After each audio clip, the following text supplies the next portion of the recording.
ಮತ್ತೊಂದು breaking update ಈಗ ಸಿಗ್ತಾ ಇದೆ.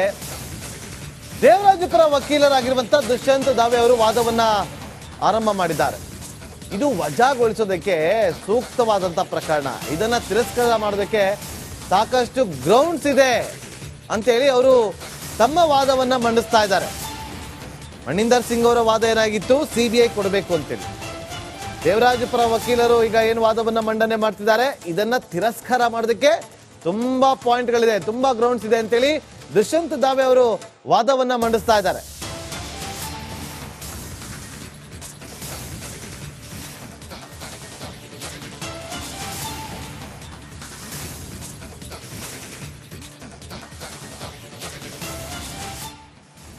ಇವತ್ತು ಧಾರವಾಡದ ಹೈಕೋರ್ಟ್ ಪೀಠದಲ್ಲಿ ಬೆಳಗ್ಗಿನಿಂದಲೂ ಕೂಡ ಕುತೂಹಲ ಇತ್ತು, ಇವತ್ತು ಏನಾಗುತ್ತೆ ಅಂತೇಳಿ. ಯಾಕಂದ್ರೆ ಸ್ನೇಹಮಯಿ ಕೃಷ್ಣ ಅವರು ಅರ್ಜಿಯನ್ನ ಸಲ್ಲಿಸಿದ್ರು, ನಮಗೆ ಇಲ್ಲಿನ ತನಿಖೆಯ ಬಗ್ಗೆ ಅನುಮಾನ ಇದೆ, ಸಿಬಿಐ ಕೊಡಬೇಕು ಅಂತೇಳಿ.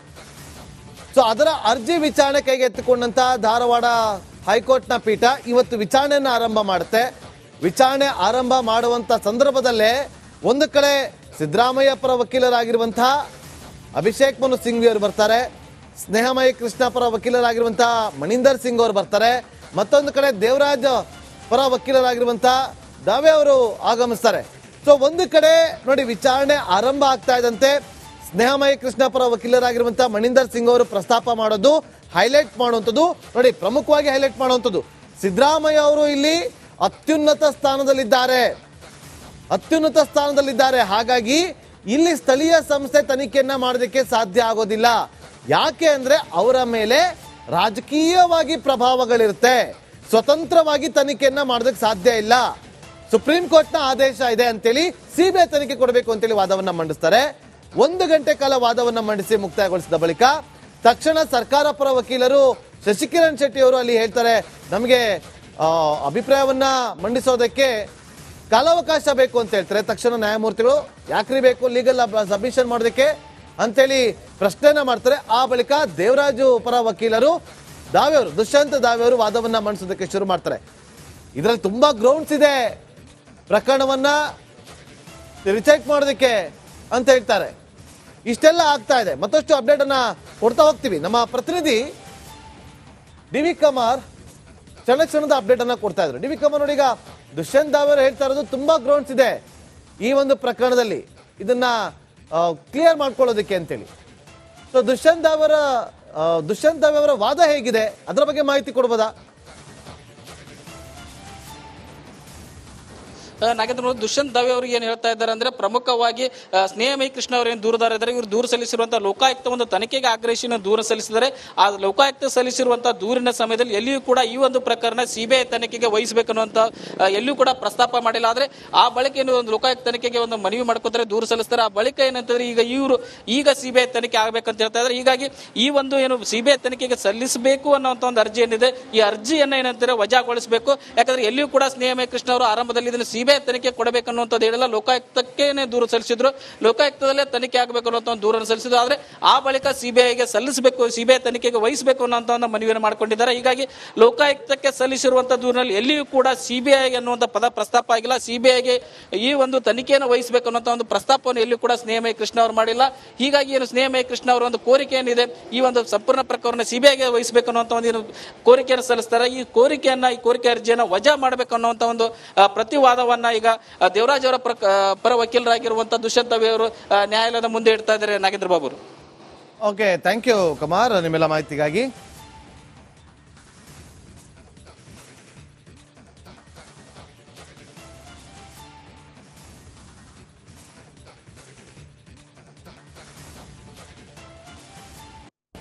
ದುಷ್ಯಂತ್ ದಾವೆ ಅವರು ವಾದವನ್ನ ಆರಂಭ ಮಾಡಿದ್ದು ಇದು ವಜಾಗೊಳಿಸೋದಕ್ಕೆ ಸೂಕ್ತವಾದ ಪ್ರಕರಣ ಅಂತ ಹೇಳಿದ್ದಾರೆ. ಮತ್ತೊಂದು ಬ್ರೇಕಿಂಗ್ ಅಪ್ಡೇಟ್ ಸಿಗ್ತಾ ಇದೆ, ಲೋಕಾಯುಕ್ತ ಮೇಲೆ ನಂಬಿಕೆ ಇದೆ ಅಂತ ಹೇಳಿದ್ದಾರೆ. ಲೋಕಾಯುಕ್ತ ಮೇಲೆ ನಂಬಿಕೆ ಇದೆ, ದೂರಿನಲ್ಲಿ ದೂರುದಾರರೇ ಉಲ್ಲೇಖ ಮಾಡಿದ್ದಾರೆ. ಹೀಗಾಗಿ ಸಿಬಿಐ ತನಿಖೆಯ ಅಗತ್ಯತೆ ಇಲ್ಲ ಅಂತ ಹೇಳಿದ್ದಾರೆ. ಲೋಕಾಯುಕ್ತದ ಮೇಲೆ ನಂಬಿಕೆ ಇದೆ ಅಂತ ಹೇಳಿದವರು ದೂರಿನಲ್ಲಿ ಈಗ ನಮಗೆ ಸಿಬಿಐ ಕೊಡಿ ಅಂತ ಹೇಳಿದ್ದಾರೆ. ಹೀಗಾಗಿ ಸಿಬಿಐ ತನಿಖೆಯ ಅಗತ್ಯತೆ ಇಲ್ಲ ಅಂತೇಳಿ ದುಷ್ಯಂತ್ ದಾವೆ ಅವರು ವಾದವನ್ನ ಮಂಡಿಸ್ತಾ ಇದ್ದಾರೆ. ಅದರಲ್ಲೂ ಎಲ್ಲೂ ಸಿಬಿಐ ತನಿಖೆ ಬೇಕು ಅಂತ ಹೇಳಿಲ್ಲ. ದೂರಿನಲ್ಲಿ ಎಲ್ಲೂ ಕೂಡ ಸಿಬಿಐ ತನಿಖೆ ಬೇಕು ಅಂತ ಅವರು ಪ್ರಸ್ತಾಪ ಮಾಡಿಲ್ಲ. ದೂರಿನಲ್ಲಿ ದೂರುದಾರರು ಲೋಕಾಯುಕ್ತ ಕೋರ್ಟ್ ಮೇಲೆ ನಂಬಿಕೆ ಇದೆ ಅಂತ ಅವರೇ ಉಲ್ಲೇಖ ಮಾಡಿದ್ದಾರೆ. 1 ಪಾಯಿಂಟ್. ಮತ್ತೊಂದು ಪಾಯಿಂಟ್, ಅದರಲ್ಲಿ ಎಲ್ಲೂ ಕೂಡ ಸಿಬಿಐ ತನಿಖೆ ಬೇಕೇ ಬೇಕು ಅಂತ ಹೇಳಿಲ್ಲ ಅಂತೇಳಿ. ಹಾಗಾಗಿ ಇದನ್ನ ವಜಾಗೊಳಿಸಬಹುದು. ತುಂಬಾ ಪಾಯಿಂಟ್ಸ್ ಇದೆ, ತುಂಬಾ ಗ್ರೌಂಡ್ಸ್ ಇದೆ ಅಂತೇಳಿ ದೇವರಾಜು ಪರ ವಕೀಲರಾಗಿರುವಂತಹ ದುಷ್ಯಂತ್ ದಾವೆ ಅವರು ವಾದವನ್ನ ಮಂಡಿಸ್ತಾ ಇದ್ದಾರೆ. ನೋಡಿ, ಒಂದೊಂದು ಪಾಯಿಂಟ್ ಅನ್ನ ಕೂಡ ತೋರಿಸ್ತಾ ಇದ್ದಾರೆ ಇಲ್ಲಿ ಏನೆಲ್ಲ ಇದೆ ಅಂತೇಳಿ.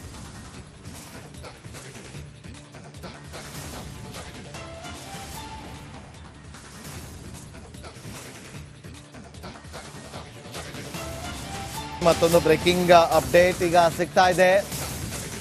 ದೇವರಾಜು ಪರ ವಕೀಲರಾಗಿರುವಂತಹ ದುಷ್ಯಂತ್ ದಾವೆ ಅವರು ವಾದವನ್ನ ಆರಂಭ ಮಾಡಿದ್ದಾರೆ. ಇದು ವಜಾಗೊಳಿಸೋದಕ್ಕೆ ಸೂಕ್ತವಾದಂತಹ ಪ್ರಕರಣ. ಇದನ್ನ ತಿರಸ್ಕಾರ ಮಾಡೋದಕ್ಕೆ ಸಾಕಷ್ಟು ಗ್ರೌಂಡ್ಸ್ ಇದೆ ಅಂತೇಳಿ ಅವರು ತಮ್ಮ ವಾದವನ್ನ ಮಂಡಿಸ್ತಾ ಇದ್ದಾರೆ. ಮಣಿಂದರ್ ಸಿಂಗ್ ಅವರ ವಾದ ಏನಾಗಿತ್ತು, ಸಿಬಿಐ ಕೊಡಬೇಕು ಅಂತೇಳಿ.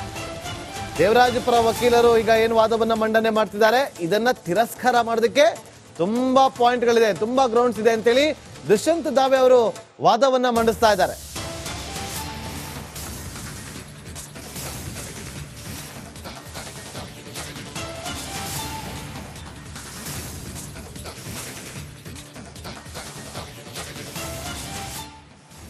ಇವತ್ತು ಧಾರವಾಡದ ಹೈಕೋರ್ಟ್ ಪೀಠದಲ್ಲಿ ಬೆಳಗ್ಗಿನಿಂದಲೂ ಕೂಡ ಕುತೂಹಲ ಇತ್ತು, ಇವತ್ತು ಏನಾಗುತ್ತೆ ಅಂತೇಳಿ. ಯಾಕಂದ್ರೆ ಸ್ನೇಹಮಯಿ ಕೃಷ್ಣ ಅವರು ಅರ್ಜಿಯನ್ನ ಸಲ್ಲಿಸಿದ್ರು, ನಮಗೆ ಇಲ್ಲಿನ ತನಿಖೆಯ ಬಗ್ಗೆ ಅನುಮಾನ ಇದೆ, ಸಿಬಿಐ ಕೊಡಬೇಕು ಅಂತೇಳಿ. ಸೊ ಅದರ ಅರ್ಜಿ ವಿಚಾರಣೆ ಕೈಗೆತ್ತಿಕೊಂಡಂತ ಧಾರವಾಡ ಹೈಕೋರ್ಟ್ನ ಪೀಠ ಇವತ್ತು ವಿಚಾರಣೆಯನ್ನ ಆರಂಭ ಮಾಡುತ್ತೆ. ವಿಚಾರಣೆ ಆರಂಭ ಮಾಡುವಂತ ಸಂದರ್ಭದಲ್ಲೇ ಒಂದು ಕಡೆ ಸಿದ್ದರಾಮಯ್ಯ ಪರ ವಕೀಲರಾಗಿರುವಂತಹ ಅಭಿಷೇಕ್ ಮನು ಸಿಂಘ್ವಿ ಅವರು ಬರ್ತಾರೆ, ಸ್ನೇಹಮಯಿ ಕೃಷ್ಣ ಪರ ವಕೀಲರಾಗಿರುವಂತಹ ಮಣಿಂದರ್ ಸಿಂಗ್ ಅವರು ಬರ್ತಾರೆ, ಮತ್ತೊಂದು ಕಡೆ ದೇವರಾಜ್ ಪರ ವಕೀಲರಾಗಿರುವಂತಹ ದಾವೆ ಅವರು ಆಗಮಿಸ್ತಾರೆ. ಸೊ ಒಂದು ಕಡೆ ನೋಡಿ, ವಿಚಾರಣೆ ಆರಂಭ ಆಗ್ತಾ ಇದ್ದಂತೆ ಸ್ನೇಹಮಯಿ ಕೃಷ್ಣ ಪರ ವಕೀಲರಾಗಿರುವಂತಹ ಮಣಿಂದರ್ ಸಿಂಗ್ ಅವರು ಪ್ರಸ್ತಾಪ ಮಾಡೋದು, ಹೈಲೈಟ್ ಮಾಡುವಂಥದ್ದು ನೋಡಿ, ಪ್ರಮುಖವಾಗಿ ಹೈಲೈಟ್ ಮಾಡುವಂಥದ್ದು ಸಿದ್ದರಾಮಯ್ಯ ಅವರು ಇಲ್ಲಿ ಅತ್ಯುನ್ನತ ಸ್ಥಾನದಲ್ಲಿದ್ದಾರೆ. ಹಾಗಾಗಿ ಇಲ್ಲಿ ಸ್ಥಳೀಯ ಸಂಸ್ಥೆ ತನಿಖೆಯನ್ನ ಮಾಡೋದಕ್ಕೆ ಸಾಧ್ಯ ಆಗೋದಿಲ್ಲ. ಯಾಕೆ ಅಂದ್ರೆ ಅವರ ಮೇಲೆ ರಾಜಕೀಯವಾಗಿ ಪ್ರಭಾವಗಳಿರುತ್ತೆ, ಸ್ವತಂತ್ರವಾಗಿ ತನಿಖೆಯನ್ನ ಮಾಡೋದಕ್ಕೆ ಸಾಧ್ಯ ಇಲ್ಲ. ಸುಪ್ರೀಂ ಕೋರ್ಟ್ನ ಆದೇಶ ಇದೆ ಅಂತೇಳಿ ಸಿಬಿಐ ತನಿಖೆ ಕೊಡಬೇಕು ಅಂತೇಳಿ ವಾದವನ್ನ ಮಂಡಿಸ್ತಾರೆ. 1 ಗಂಟೆ ಕಾಲ ವಾದವನ್ನ ಮಂಡಿಸಿ ಮುಕ್ತಾಯಗೊಳಿಸಿದ ಬಳಿಕ ತಕ್ಷಣ ಸರ್ಕಾರ ಪರ ವಕೀಲರು ಶಶಿಕಿರಣ್ ಶೆಟ್ಟಿ ಅವರು ಅಲ್ಲಿ ಹೇಳ್ತಾರೆ, ನಮಗೆ ಅಭಿಪ್ರಾಯವನ್ನ ಮಂಡಿಸೋದಕ್ಕೆ ಕಾಲಾವಕಾಶ ಬೇಕು ಅಂತ ಹೇಳ್ತಾರೆ. ತಕ್ಷಣ ನ್ಯಾಯಮೂರ್ತಿಗಳು ಯಾಕ್ರಿ ಬೇಕು ಲೀಗಲ್ ಸಬ್ಮಿಷನ್ ಮಾಡೋದಕ್ಕೆ ಅಂತೇಳಿ ಪ್ರಶ್ನೆಯನ್ನ ಮಾಡ್ತಾರೆ. ಆ ಬಳಿಕ ದೇವರಾಜು ಪರ ವಕೀಲರು ದುಷ್ಯಂತ್ ದಾವೆ ಅವರು ವಾದವನ್ನ ಮಂಡಿಸೋದಕ್ಕೆ ಶುರು ಮಾಡ್ತಾರೆ. ಇದರಲ್ಲಿ ತುಂಬಾ ಗ್ರೌಂಡ್ಸ್ ಇದೆ, ಪ್ರಕರಣವನ್ನ ರಿಚೆಕ್ ಮಾಡೋದಕ್ಕೆ ಅಂತ ಹೇಳ್ತಾರೆ. ಇಷ್ಟೆಲ್ಲ ಆಗ್ತಾ ಇದೆ. ಮತ್ತಷ್ಟು ಅಪ್ಡೇಟ್ ಅನ್ನ ಕೊಡ್ತಾ ಹೋಗ್ತೀವಿ. ನಮ್ಮ ಪ್ರತಿನಿಧಿ ಡಿ.ವಿ. ಕಮಾರ್ ಕ್ಷಣದ ಅಪ್ಡೇಟ್ ಅನ್ನ ಕೊಡ್ತಾ ಇದ್ರು. ಡಿ.ವಿ. ಕಮಾರ್ ನೋಡಿ, ಈಗ ದುಷ್ಯಂತ್ ದಾವೆ ಅವರು ಹೇಳ್ತಾ ಇರೋದು ತುಂಬಾ ಗ್ರೌಂಡ್ಸ್ ಇದೆ ಈ ಒಂದು ಪ್ರಕರಣದಲ್ಲಿ, ಇದನ್ನ ಕ್ಲಿಯರ್ ಮಾಡ್ಕೊಳ್ಳೋದಕ್ಕೆ ಅಂತೇಳಿ. ಸೊ ದುಷ್ಯಂತ್ ದಾವೆ ಅವರ ವಾದ ಹೇಗಿದೆ, ಅದರ ಬಗ್ಗೆ ಮಾಹಿತಿ ಕೊಡ್ಬೋದಾ? ನಾಗೇಂದ್ರ, ದುಷ್ಯಂತ್ ದಾವೆ ಅವರು ಏನ್ ಹೇಳ್ತಾ ಇದ್ದಾರೆ ಅಂದ್ರೆ, ಪ್ರಮುಖವಾಗಿ ಸ್ನೇಹಮಯಿ ಕೃಷ್ಣ ಅವರು ಏನು ದೂರುದಾರ ಇದ್ದಾರೆ, ಇವರು ದೂರು ಸಲ್ಲಿಸಿರುವಂತಹ ಲೋಕಾಯುಕ್ತ ಒಂದು ತನಿಖೆಗೆ ಆಗ್ರಹಿಸಿ ದೂರು ಸಲ್ಲಿಸಿದ್ದಾರೆ. ಆ ಲೋಕಾಯುಕ್ತ ಸಲ್ಲಿಸಿರುವಂತಹ ದೂರಿನ ಸಮಯದಲ್ಲಿ ಎಲ್ಲಿಯೂ ಕೂಡ ಈ ಒಂದು ಪ್ರಕರಣ ಸಿಬಿಐ ತನಿಖೆಗೆ ವಹಿಸಬೇಕನ್ನುವಂತ ಎಲ್ಲಿಯೂ ಕೂಡ ಪ್ರಸ್ತಾಪ ಮಾಡಿಲ್ಲ. ಆದ್ರೆ ಆ ಬಳಿಕ ಏನು ಒಂದು ಲೋಕಾಯುಕ್ತ ತನಿಖೆಗೆ ಒಂದು ಮನವಿ ಮಾಡ್ಕೋತಾರೆ, ದೂರು ಸಲ್ಲಿಸ್ತಾರೆ. ಆ ಬಳಿಕ ಏನಂತಂದ್ರೆ ಈಗ ಸಿಬಿಐ ತನಿಖೆ ಆಗ್ಬೇಕಂತ ಹೇಳ್ತಾ ಇದ್ದಾರೆ. ಹೀಗಾಗಿ ಈ ಒಂದು ಏನು ಸಿಬಿಐ ತನಿಖೆಗೆ ಸಲ್ಲಿಸಬೇಕು ಅನ್ನೋಂಥ ಒಂದು ಅರ್ಜಿ ಏನಿದೆ, ಈ ಅರ್ಜಿಯನ್ನ ಏನಂತಾರೆ ವಜಾಗೊಳಿಸಬೇಕು. ಯಾಕಂದ್ರೆ ಎಲ್ಲಿಯೂ ಕೂಡ ಸ್ನೇಹಮಯಿ ಕೃಷ್ಣ ಅವರು ಆರಂಭದಲ್ಲಿ ಇದನ್ನು ಸಿಬಿಐ ತನಿಖೆ ಕೊಡಬೇಕನ್ನುವಂಥದ್ದು ಹೇಳಿಲ್ಲ, ಲೋಕಾಯುಕ್ತಕ್ಕೇನೆ ದೂರು ಸಲ್ಲಿಸಿದ್ರು, ಲೋಕಾಯುಕ್ತದಲ್ಲೇ ತನಿಖೆ ಆಗಬೇಕು ಅನ್ನೋ ಒಂದು ದೂರನ್ನು ಸಲ್ಲಿಸಿದ್ರು. ಆದ್ರೆ ಆ ಬಳಿಕ ಸಿಬಿಐಗೆ ಸಲ್ಲಿಸಬೇಕು, ಸಿಬಿಐ ತನಿಖೆಗೆ ವಹಿಸಬೇಕು ಅನ್ನೋಂಥ ಒಂದು ಮನವಿಯನ್ನು ಮಾಡ್ಕೊಂಡಿದ್ದಾರೆ. ಹೀಗಾಗಿ ಲೋಕಾಯುಕ್ತಕ್ಕೆ ಸಲ್ಲಿಸಿರುವಂತಹ ದೂರಿನಲ್ಲಿ ಎಲ್ಲಿಯೂ ಕೂಡ ಸಿಬಿಐ ಅನ್ನುವಂಥ ಪದ ಪ್ರಸ್ತಾಪ ಆಗಿಲ್ಲ. ಸಿಬಿಐಗೆ ಈ ಒಂದು ತನಿಖೆಯನ್ನು ವಹಿಸಬೇಕು ಅನ್ನೋಂಥ ಒಂದು ಪ್ರಸ್ತಾಪವನ್ನು ಎಲ್ಲಿಯೂ ಕೂಡ ಸ್ನೇಹಮಯಿ ಕೃಷ್ಣ ಅವರು ಮಾಡಿಲ್ಲ. ಹೀಗಾಗಿ ಏನು ಸ್ನೇಹಮಯಿ ಕೃಷ್ಣ ಅವರ ಒಂದು ಕೋರಿಕೆ ಏನಿದೆ, ಈ ಒಂದು ಸಂಪೂರ್ಣ ಪ್ರಕರಣ ಸಿಬಿಐಗೆ ವಹಿಸಬೇಕು ಅನ್ನುವಂಥ ಒಂದು ಕೋರಿಕೆಯನ್ನು ಸಲ್ಲಿಸ್ತಾರೆ. ಈ ಕೋರಿಕೆ ಅರ್ಜಿಯನ್ನು ವಜಾ ಮಾಡಬೇಕು ಅನ್ನುವಂಥ ಒಂದು ಪ್ರತಿವಾದವನ್ನ ಈಗ ದೇವರಾಜ್ ಅವರ ಪರ ವಕೀಲರಾಗಿರುವಂತಹ ದುಷ್ಯಂತ್ ದಾವೆ ಅವರು ನ್ಯಾಯಾಲಯದ ಮುಂದೆ ಇಡ್ತಾ ಇದ್ದಾರೆ. Nagendra Babu. Okay, thank you Kumar ನಿಮ್ಮೆಲ್ಲ ಮಾಹಿತಿಗಾಗಿ.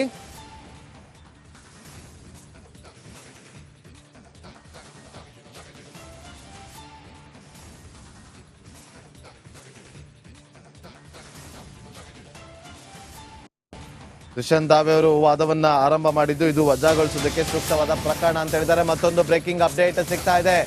ಲೋಕಾಯುಕ್ತ ಮೇಲೆ ನಂಬಿಕೆ ಇದೆ ಅಂತ ಹೇಳಿದ್ದಾರೆ. ಲೋಕಾಯುಕ್ತ ಮೇಲೆ ನಂಬಿಕೆ ಇದೆ, ದೂರಿನಲ್ಲಿ ದೂರುದಾರರೇ ಉಲ್ಲೇಖ ಮಾಡಿದ್ದಾರೆ. ಹೀಗಾಗಿ ಸಿಬಿಐ ತನಿಖೆಯ ಅಗತ್ಯತೆ ಇಲ್ಲ ಅಂತ ಹೇಳಿದ್ದಾರೆ. ಲೋಕಾಯುಕ್ತದ ಮೇಲೆ ನಂಬಿಕೆ ಇದೆ ಅಂತ ಹೇಳಿದವರು ದೂರಿನಲ್ಲಿ ಈಗ ನಮಗೆ ಸಿಬಿಐ ಕೊಡಿ ಅಂತ ಹೇಳಿದ್ದಾರೆ. ಹೀಗಾಗಿ ಸಿಬಿಐ ತನಿಖೆಯ ಅಗತ್ಯತೆ ಇಲ್ಲ ಅಂತೇಳಿ ದುಷ್ಯಂತ್ ದಾವೆ ಅವರು ವಾದವನ್ನ ಮಂಡಿಸ್ತಾ ಇದ್ದಾರೆ. ಅದರಲ್ಲೂ ಎಲ್ಲೂ ಸಿಬಿಐ ತನಿಖೆ ಬೇಕು ಅಂತ ಹೇಳಿಲ್ಲ. ದೂರಿನಲ್ಲಿ ಎಲ್ಲೂ ಕೂಡ ಸಿಬಿಐ ತನಿಖೆ ಬೇಕು ಅಂತ ಅವರು ಪ್ರಸ್ತಾಪ ಮಾಡಿಲ್ಲ. ದೂರಿನಲ್ಲಿ ದೂರುದಾರರು ಲೋಕಾಯುಕ್ತ ಕೋರ್ಟ್ ಮೇಲೆ ನಂಬಿಕೆ ಇದೆ ಅಂತ ಅವರೇ ಉಲ್ಲೇಖ ಮಾಡಿದ್ದಾರೆ. 1 ಪಾಯಿಂಟ್, ಮತ್ತೊಂದು ಪಾಯಿಂಟ್, ಅದರಲ್ಲಿ ಎಲ್ಲೂ ಕೂಡ ಸಿಬಿಐ ತನಿಖೆ ಬೇಕೇ ಬೇಕು ಅಂತ ಹೇಳಿಲ್ಲ ಅಂತೇಳಿ.